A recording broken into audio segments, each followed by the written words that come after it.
Hi, this is Brian Kim. I want to share with you case number 214 in the Best Way to Do Cataract Surgery series. This is a patient who has undergone retinal procedures and for some reason has a really poor red reflex. And so, when we were taught cataract surgery, we were told that we needed to disassemble the lens in the context of a red reflex. In other words, if you didn't have a red reflex, this is going to make your surgery so much more difficult and so much more challenging. And that's because when you're sculpting a groove, you want to see the changing of the red reflex as you're sculpting and getting the lens thinner and thinner and thinner. By sculpting it and you're getting the lens thinner and thinner and thinner, you're going to see the red reflex more. Well, this is a problem. If you don't have a red reflex, then what are you going to do? And so this is a typical case of that. And this is a reality. We need better techniques and we need better ways to do surgeries where we're less dependent upon certain aspects of the lens presenting itself to us. And so you're going to see how double chop, cross chop, mechanical fracturing overcomes these limitations, and you have really no worries when you're dealing with a case with a poor red reflex. So this is a case, and I promise you, this is maximum illumination. I've checked to see if there was an issue with the microscope. Nope, there's no issue with the microscope. This patient just has a terrible red reflex. And so you can see this is the left eye. This patient has a little bit of a Bell's reflex. I'm holding the eye steady with a cotton tip.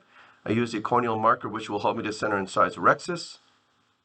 And then I make my paracentesis incision first on the right side and then the left side, making sure I'm parallel to the iris plane, which creates nice corneal shelf, which will allow me to achieve a self-sealing incision.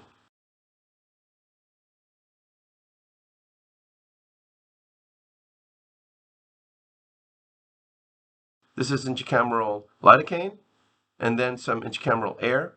So of course, if I do have a poor red reflex, it makes sense to put in some trypan blue. And I'm going to use a trypan blue to paint the anterior capsule surface so I can see it a little bit better. So again, remember, when you're doing cataract surgery the way we were taught, you have to sculpt down to see the red reflex more, the changing of the red reflex. And then when you sculpt down more, that's when you know, okay, I'm ready to stop sculpting, and then I'll try to crack. But there's a lot of limitations with that. You have to depend on the red reflex, and you have to crack from the top. All of these techniques, in my opinion, are really rudimentary techniques. And you could certainly do it that way, but when you encounter a case like this where you have a terrible red reflex, you're really handcuffed in what you're able to do with the patient. So go ahead and evacuate that trypan blue, putting some dispersive viscoelastic in, using the cannula to control the eye. This is the triplanar corneal incision. I make a vertical groove, place the blade into the deep part of the groove, tunnel, and then I enter. And these are the Moria microrexus forceps. I puncture the center. You can see this patient has quite a bit of a Bell's reflex, so I'm controlling the eye with the cannula, turning the eye down with the Orlock technique. And I'm trying to go around circumferentially with my rexus. I'm able to see the capsule a lot better due to the trypan blue. But as you're going to see here, despite that, still the lens is pretty poor visibility and a poor red reflex nonetheless.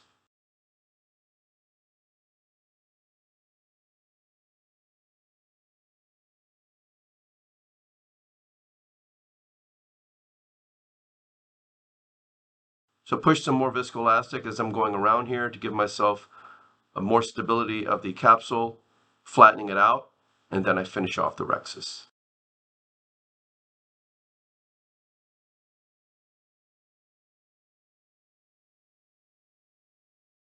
And this is the capsule fornix hydrodissection technique. I place a cannula under the rexus edge contra-incisionally, point the tip down. Hard to see a wave there. Lifting the lens up, decompressing the bag, and the lens begins to spin. So, this is a lens that's rather dense. When I see the lens spinning like that, it suggests it's kind of like a white cataract. So, what do you do when you have a poor red reflex? If you have these other techniques that depend upon the red reflex, you're really in trouble. But with this technique, you don't have those issues. I go ahead and remove the surface epinuclear material, placing the chopper under the rexus edge contra-incisionally, hooking the peripheral lens, turning the phaco tip vertically sub-incisionally, fracturing the lens in half. And that is the double chop. Very gentle technique. You see no translational movement of the lens. Placing the chopper on the right heminucleus, hooking the peripheral lens, pulling it centrally toward the phaco tip, fracturing the lens against the phaco tip, and that is a cross chop maneuver. Performing the same maneuver around that first quadrant. and then using some vacuum to grab that piece, and then emulsifying the lens piece. Loosening that piece up, grabbing that fragment and emulsifying it. Placing the chopper around the second quadrant, performing another cross-chop maneuver, separating the pieces, and then using some vacuum to pull that piece up, crushing the lens between the instruments, and then emulsifying the lens piece. So this is a rather gummy lens. It's probably along the way of becoming a white cataract. So this is like a pre-white cataract with a poor red reflex. I turned that second heminucleus in front of me, placing the chopper around the lens, placing the phaco tip deep in the bag, fracturing the lens in half. Doing the same maneuver around the third quadrant, crushing the lens in half. Using some vacuum to grab the piece up. Crushing the lens with the instruments and then emulsifying the lens pieces. So again, this is not a super dense lens, but like I said, it's on the way to become a dense lens, a white lens. And you can see very confidently and easily. So, you know, it's interesting. Even though I'm breaking up the lens piece, the red reflex is not any better. So it's just a little bit of an interesting case here. Poor red reflex throughout the entire case, even when the lens has completely been removed. Not quite sure what's going on there. All the rest of the cases throughout that day were perfect with a clear red reflex. So I take the chopper out, push BSS in, take the phaco tip out, and I go in with the INA handpiece. I start sub-incisionally removing the cortex. And because I have this polymer tip, I have a lot of confidence in peeling the cortex. But truth of the matter is, it's very difficult to even see the cortex because of this terrible red reflex. So again, with that mechanical fracturing, double chop, cross chop, I have complete control and confidence because I'm using my instruments to crush the lens. I'm able to leverage just the use of my hands to crush the lens into multiple pieces. I don't have to depend upon sculpting. I don't have to depend upon trying to crack from the top. I don't have to impale the lens and hold it. It gives you tremendous confidence and leverage and freedom to be able to very easily and efficiently disassemble the lens. In the context of cortical removal, though, I don't know if there's any other way around it. This patient has a terrible red reflex.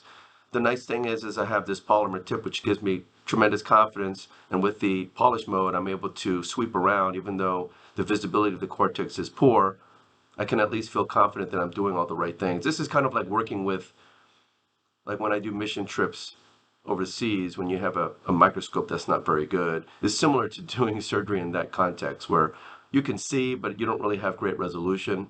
So I'm utilizing those principles in this particular case, trying to do the best I can, still providing excellent surgical techniques, understanding that this patient's poor red reflex is limited to the patient, still performing thorough IA cleanup, and then pulsing with BSS and sweeping with the sweep.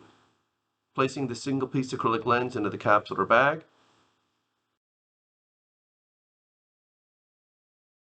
Quickly transitioning to INA, activating irrigation, disengaging the haptics off the optic, getting underneath the lens, rotating it clockwise a little bit, removing all the viscoelastic from within the bag. By tilting it, you're not actually pushing on the zonules or the bag. Repositing the optic back down.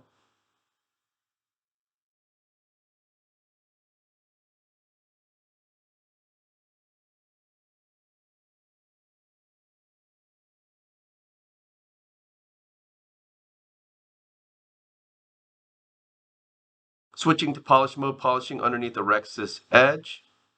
Removing the viscoelastic within the anterior chamber, and then I'll hydrate my incision. So again, this is a patient with a poor red reflex, and it's not a poor red reflex due to a white cataract or hypermature cataract necessarily. It's probably, there is quite a bit of opacity to the lens, but once the lens has been removed, you can see there's a terrible red reflex still, but we're able to employ our techniques, which are efficient ways to disassemble the lens, removing the cortex, using the polymer tip, polish mode, And so I was able to leverage mechanical fracturing techniques, double chop, cross chop to disassemble this lens despite having a poor red reflex. Again, you want to have techniques that give you the best competitive advantage, right? If you have a technique and you're finding yourself it works most of the time, but it doesn't work all the time, and you struggle with, even 5% of the time, that's still 1 out of 20. That's a lot of patience.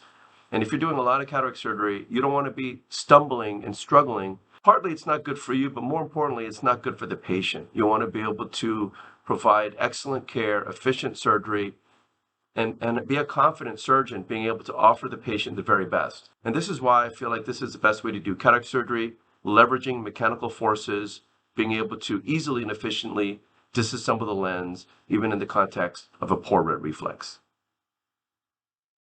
So I hope this was helpful to you, and I thank you for your attention.